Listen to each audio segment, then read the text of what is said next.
Everyone thinks wealth and power are obvious: private jets, mega yachts, Forbes lists.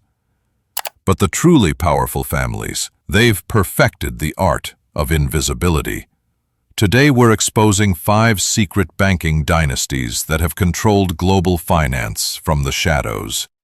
And here's what will blow your mind. The family at number 1 has been so successful at staying hidden, they've convinced the world they're just a conspiracy theory.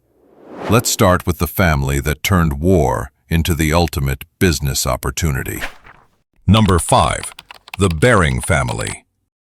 The merchant princes who financed empires. In 1762, while most people struggled to feed their families, Johann Baring arrived in London with little more than ambition and a sharp eye for opportunity. Over the next 2 centuries, his descendants would become the unofficial bankers of the British Empire. The Barings did not merely lend money, they financed nations. During the Napoleonic Wars, it was Baring brothers who supplied the gold that kept the coalition armies in the field. Francis Baring, called the first merchant in Europe, understood a truth others ignored. Wars are expensive, and someone must pay for them. The Baring story takes a remarkable turn in 1803, when Thomas Jefferson sought to buy Louisiana from Napoleon. It was not American banks that made it possible. The Barings, working with their Dutch partners, supplied the financing for what became the Louisiana Purchase. A British banking family had quietly helped the United States double in size and earned a fortune doing it. The Barings perfected what we now call sovereign debt. They did not simply lend to kings and emperors. They became the financial backbone of empires. From Argentina's railways to Russia's modernization, governments worldwide turned to Baring brothers. Alexander Baring, the family's most brilliant financier, once said, "I have no country but my counting house." It was not cynicism, it was strategy. By rising above national politics, the Barings could profit from every side of any conflict. Their influence grew so vast that when Baring's brothers faced collapse in 1890, the Bank of England itself intervened to save them. The governor warned that if Barings fell, it would bring down the whole house of cards. It was no exaggeration. By then, the Baring family had become so entangled with global finance that their failure could have triggered a worldwide depression. Even today, the Baring legacy moves quietly within British finance, with a discretion honed over centuries. The family that once financed empires now manages wealth so silently that most have forgotten their name. Yet the Barings were only the beginning.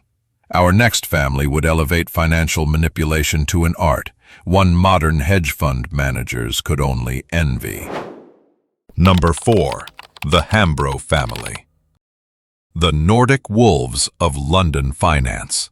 While other banking families were content to lend money and collect interest, the Hambros built something far more sophisticated. They became the puppet masters of international finance, pulling strings few even knew existed.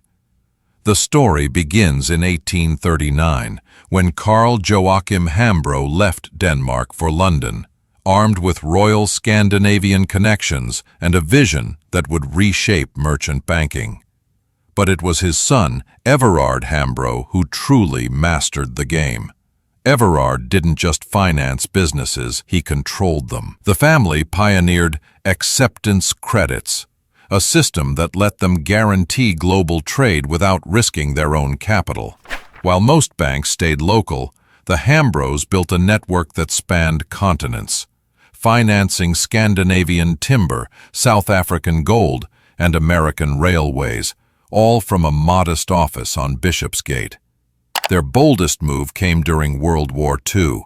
As London burned, Charles Hambro secretly coordinated with Winston Churchill to fund resistance movements across occupied Europe. They weren't just bankers, they were financing the underground war against Nazi Germany. By the 1960s, their influence reached the heart of British policy. When the government needed to devalue the pound, Jocelyn Hambro made it happen. The family had become so vital to the system that they acted as shadow central bankers. The Hambros understood a deeper truth. Real power doesn't come from owning assets, but from controlling the flow of capital. They became the invisible intermediaries behind global finance, taking a share of every major transaction while staying hidden from public view. Today, the Hambro name still appears on London investment houses, but their true influence lies deeper. Over generations, they've woven ties with central banks, sovereign wealth funds, and multinational empires. The Danish founders who arrived with ambition are now inseparable from Britain's financial core. Yet even the sophisticated Hambros pale beside our next dynasty. Number 3. The Schroeder family. The German barons who conquered British finance. In 1804, when Johann Heinrich Schroeder arrived in London from Hamburg, he brought something more valuable than gold, a deep understanding of how continental European finance actually worked. Over the next 2 centuries, the Schroeder family built a franchise that made them the most respected merchant bankers in the City of London. The Schroeders didn't merely adapt to British banking, they transformed it. Johann Heinrich realized that true profit lay not in lending, but in what we now call investment banking. He began underwriting government bonds, financing international trade, and advising Europe's wealthiest families on how to preserve and expand their fortunes across generations. It was Baron Bruno Schroeder who cemented the family's power. In the late 19th century, while most banks remained focused on domestic markets, Bruno built alliances with the Rothschilds, Warburgs, and other continental dynasties. He saw what others missed, that finance was becoming global, and he placed the Schroeders at the very center of that new order. The Schroeders pioneered what we now call private banking. They didn't just manage money, they managed secrets. Across Europe, the wealthy entrusted Schroeders with their most sensitive affairs, certain that discretion was as valuable as profit. The family became known for moving money across borders even in wartime, a skill that would prove invaluable during both world wars. During World War I, while Britain and Germany fought each other, the Schroeder family quietly maintained ties on both sides.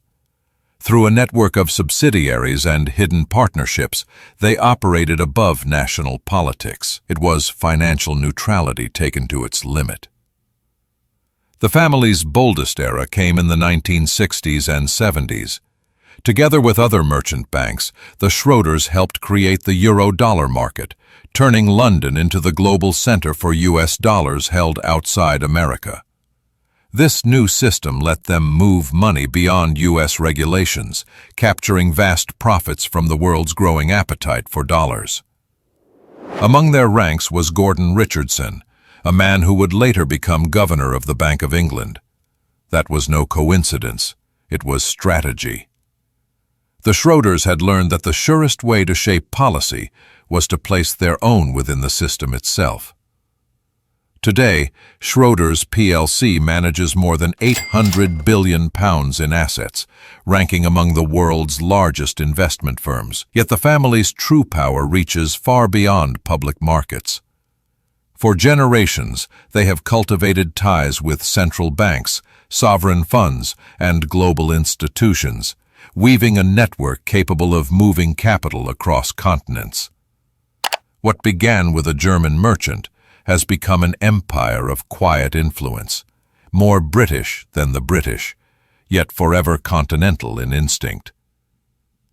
Even so, the Schroeders stand in the shadow of our next dynasty, the one that created the modern financial system itself.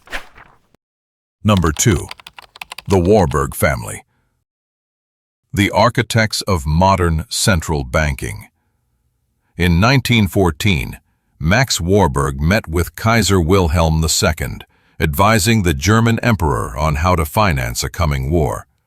Across the Atlantic, his brother Paul Warburg was in New York, helping design what would become the Federal Reserve. The Warburgs didn't simply witness the birth of modern central banking, they engineered it. The Warburg story begins in 16th-century Venice, but their rise to power took shape in Hamburg, where Warburg and Company became one of Europe's most influential merchant banks. In the late 19th century, 5 Warburg brothers turned that legacy into a global network. Max in Hamburg, Paul and Felix in New York, Fritz in London, and Abbe in Hamburg, each embedded in a different financial capital. Paul Warburg's impact on the creation of the Federal Reserve was immense. When he arrived in New York in 1902, the United States had no central bank. By 1913, largely through his vision and persistence, the Federal Reserve System was born. With Paul as one of its first governors, he had helped design the institution that would govern American money for the next century. What made the Warburg influence truly extraordinary was its reach. While Paul Warburg was shaping American monetary policy, his brother Max advised the German Reichsbank. The family had positioned itself to guide the central banks of opposing nations during the most destructive conflict the world had ever seen. The Warburgs understood what others did not. Central banks were the future of finance. While rival families focused on lending and investment, the Warburgs became the architects of monetary power itself. They weren't just playing the game. They were writing its rules. In New York, Felix Warburg emerged as one of America's leading philanthropists. Through his foundations and cultural institutions, he forged ties with politicians, thinkers, and elite families, extending the Warburg network far beyond banking into politics, academia, and culture. The family's boldest achievement came in the 1920s, when they helped design the international monetary system that followed World War I. Max Warburg played a key role in negotiating Germany's reparations, while his American relatives structured the loans that financed them. 2 decades later came their greatest trial. As a Jewish banking dynasty, they became targets of the Nazi regime. Max Warburg was forced to sell the Hamburg bank he had built for a fraction of its value. Yet the family's vast international network ensured their survival. Their survival proved the final rule of dynastic power: never keep all your wealth in one nation. Today, the Warburg legacy endures through a network of banks, investment firms, and cultural foundations. Warburg Pincus, one of the world's largest private equity groups, manages more than $80 billion in assets. Yet the family's deeper power rests in their quiet relationships with central banks and monetary authorities across the globe. The Warburgs helped pioneer what is now called the revolving door between public finance and private capital. Their former associates have become central bank governors, treasury secretaries, and policy architects in dozens of nations. They helped create a world where the line between government money and private profit has almost vanished. And yet, even the globally influential Warburgs must yield to our final family. A dynasty so powerful they have convinced the world they are nothing more than a conspiracy theory. Number 1. The Rothschild family. The dynasty that owns the world's money. In 1815, Nathan Rothschild received news of Wellington's victory at Waterloo a full day before the British government. What he did with that information made him one of the richest men in Europe. More importantly, it founded a financial dynasty that would shape global money for the next 2 centuries. The Rothschilds didn't merely take part in the creation of the modern financial system. They became the financial system itself. The story begins with Meyer Amschel Rothschild in the Frankfurt ghetto, but it was his 5 sons who built the most powerful banking network in history: Nathan in London, Karl in Naples, James in Paris, Salomon in Vienna, and Amschel in Frankfurt. each positioned in a major European capital, linked by the fastest communication lines of their age. What made the Rothschild story truly extraordinary was scale. They didn't simply build a bank. They built the infrastructure of global finance itself. When governments needed money, they turned to the Rothschilds. When international trade needed funding, their capital made it possible. Nathan Rothschild's manipulation of the bond market after Waterloo became legend, but it was only the beginning. The family soon realized that controlling government debt was more powerful than any other business. They became the chief financiers of European empires, turning sovereign nations into clients of the Rothschild network. The Rothschilds pioneered what we now call central banking. When the Bank of England needed gold, they supplied it. When the French government faced collapse, they organized its rescue. They had become lenders of last resort to entire nations, a position that gave them influence over the world's economic direction. In Paris, James de Rothschild rose to such power that he was called the King of the Jews, not for religion, but for finance. He could make or unmake governments with a single decision. When he backed a regime, it flourished. When he withdrew support, it collapsed. The family's boldest achievement came with the Suez Canal. When the British government sought control of the canal company, it was the Rothschilds who provided the £4 million loan that made it possible. They were not merely funding a transaction. They were securing Britain's route to India, the lifeline of the empire. Yet the Rothschilds' true genius was not in gold, but in information. They built the fastest communication network in Europe, pigeons, couriers, and coded messages, all working in silent precision.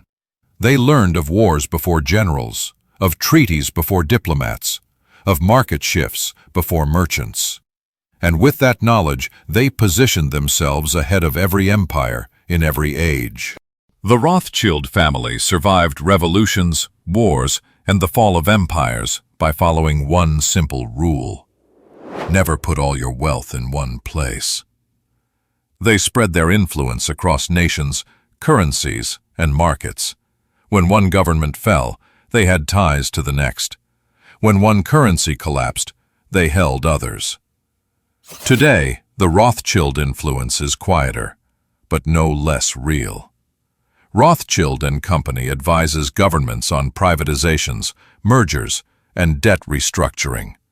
They manage the fortunes of royal families, sovereign funds, and the world's wealthiest individuals. Their former partners now sit as central bank governors, finance ministers, and economic advisors across continents. The family has become so deeply woven into the global financial system that their interests and the system's own are indistinguishable. They don't merely influence monetary policy.